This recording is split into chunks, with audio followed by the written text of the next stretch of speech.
Saudara Muslim yang dirahmati Allah Subhanahu wa Ta'ala, dalam menjalankan ibadah, salah satu yang dilupakan adalah salat duha. Namun tahukah Anda bahwa salat duha memiliki keutamaan yang sangat luar biasa dan dapat membawa berkah dalam kehidupan sehari-hari kita? Meskipun tidak wajib, salat duha memiliki banyak manfaat. Namun, ada juga kesalahan umum yang sering dilakukan dalam melaksanakan salat duha yang malah menghambat rezeki kita. Untuk itu, penting bagi kita untuk mengetahui waktu dan cara yang tepat dalam melaksanakan salat duha agar bisa meraih keberkahan dan mendapatkan rezeki yang lancar. Penting juga untuk mengetahui beberapa waktu dan juga kondisi yang dilarang salat duha agar tidak mendatangkan petaka. Salat duha merupakan salah satu ibadah sunnah yang dianjurkan dalam agama Islam. Meskipun tidak termasuk dalam kategori salat wajib, salat duha memiliki banyak keutamaan dan manfaat yang sayang untuk dilewatkan. Ibadah ini dilakukan pada waktu antara terbitnya matahari hingga sebelum azan zuhur. Dalam prakteknya, salat duha tidak hanya memberikan manfaat bagi kehidupan spiritual, tetapi juga mempengaruhi aspek jasmani dan materi. Melalui ibadah ini, seseorang dapat mendapatkan pengampunan dosa, mendapatkan keberkahan rezeki, terhindar dari kelalaian, dan mendapatkan berbagai keistimewaan lainnya. Salat duha adalah salah satu ibadah sunnah yang memiliki banyak keutamaan dan manfaat bagi umat muslim. Salah satu keutamaan utama salat duha adalah pengampunan dosa-dosa. Rasulullah SAW bersabda bahwa siapapun yang menjaga salat duha secara teratur, dosanya akan diampuni meskipun sebanyak buih di lautan. Hal ini menunjukkan bahwa salat duha memiliki kekuatan besar dalam menghapus dosa-dosa seseorang. Dalam beberapa riwayat hadis disebutkan bahwa ada pintu surga yang disebutkan ad-duha, yang khusus disiapkan bagi mereka yang rajin melaksanakan salat duha. Diriwayatkan dari Abu Hurairah bahwa Nabi Muhammad SAW bersabda, "Sesungguhnya di surga ada pintu yang disebut dengan ad-duha. Nanti pada hari kiamat ada yang memanggil, siapa yang senantiasa melaksanakan salat duha? Ini adalah pintu kalian. Silahkan masuk dengan rahmat Allah." Meskipun terdapat perbedaan pendapat di antara para ulama tentang keabsahan hadis ini, namun hal ini menunjukkan bahwa salat duha memiliki potensi untuk membawa seseorang masuk surga. Salat duha juga memiliki keutamaan dalam menjauhkan seseorang dari golongan orang-orang yang lalai dalam beribadah dan berusaha. Rasulullah SAW bersabda bahwa orang yang melaksanakan salat duha tidak termasuk dalam golongan orang yang lalai. Dengan menjaga salat duha, kita menunjukkan ketekunan dan kesungguhan dalam beribadah. Salat duha juga dianggap sebagai sedekah untuk diri sendiri, di mana dalam sebuah hadis Rasulullah SAW menjelaskan bahwa setiap sendi tubuh manusia memiliki kewajiban untuk bersedekah setiap hari, mengucapkan tasbih, tahmid, tahlil, dan takbir, dan mencegah kemungkaran. Semuanya merupakan bentuk sedekah. Namun semua ini dapat digantikan dengan melaksanakan salat duha 2 rakaat.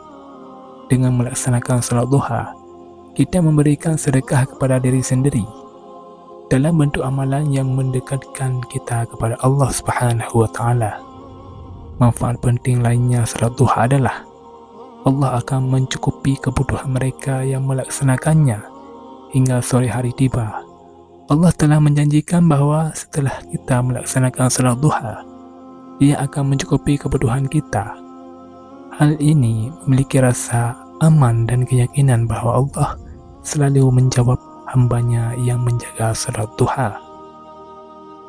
Dalam kesimpulan, salat duha memiliki keutamaan dan manfaat yang luar biasa bagi umat muslim.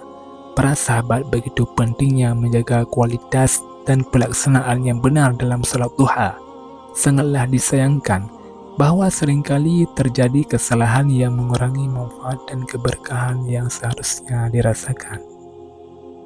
Salah satu kesalahan yang sering terjadi adalah ketidakkonsistenan dalam menjaga atau melaksanakan salat duha.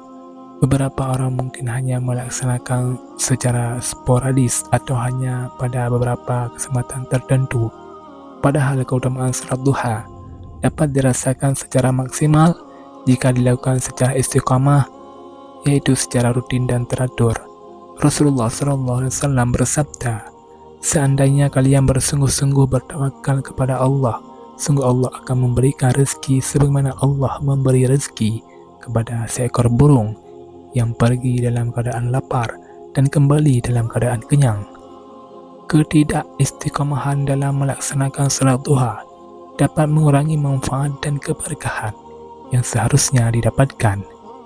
Kemudian, banyak orang melaksanakan salat duha tanpa memahami makna dan tujuan di balik ibadah salat duha ini. Bukan hanya sekedar rutinitas ibadah, tetapi memiliki makna yang mendalam dan tujuan yang terkait dengan ketaatan kepada Allah dan peningkatan spiritual, misalnya tentang keimanan dalam hati seseorang. Allah Subhanahu wa Ta'ala berfirman, "Jikalau sekiranya penduduk negeri-negeri beriman dan bertakwa, pastilah kami akan melimpahkan kepada mereka berkah dari langit dan bumi. Tetapi mereka mendustakan ayat-ayat kami, maka kami siksa mereka disebabkan perbuatan mereka sendiri." Dengan memahami makna dan tujuan salat duha, seseorang akan dapat melaksanakan dengan keikhlasan dan penghajatan yang lebih dalam. Kesalahan yang lain yang sering terjadi adalah tidak memperhatikan waktu yang tepat untuk melaksanakan salat duha. Waktu salat duha dimulai setelah terbitnya matahari dan berakhir sebelum masuknya waktu zuhur. Kemudian, waktu yang diharamkan, yaitu ketika subuh, sesudah subuh hingga matahari muncul, sekitar jam 6 sampai jam setengah 8 atau 7.30 pagi. Dan ketika sesudah memasuki waktu zuhur hingga tergelincirnya matahari atau sekitar jam 11.30 sampai jam 12.30 siang serta setelah salat asar. Dari Ibnu Abbas berkata, "Datanglah orang-orang yang diridai dan ia ridha kepada mereka, yaitu Umar. Ia berkata bahwasanya Nabi melarang salat sesudah subuh hingga matahari bersinar dan sesudah asar hingga matahari terbenam." Dari Ibnu Umar, Rasulullah SAW bersabda, "Apabila sinar matahari terbit, maka jangan melakukan salat hingga matahari tinggi. Dan apabila sinar matahari terbenam, maka jangan melakukan salat hingga matahari terbenam." Tidak hanya itu, salah satu alasan mengapa ada beberapa waktu yang diharamkan untuk melaksanakan salat duha adalah karena adanya setan yang mengikuti pada waktu-waktu itu. Rasulullah SAW bersabda, "Matahari terbit dengan diikuti setan. Pada waktu mulai terbit matahari berada dekat dengan setan, dan ketika telah mulai meninggi berpisah darinya." Pada waktu matahari berada di tepat di tengah-tengah langit, ia kembali dekat dengan setan, dan ketika setelah zawal ia berpisah darinya.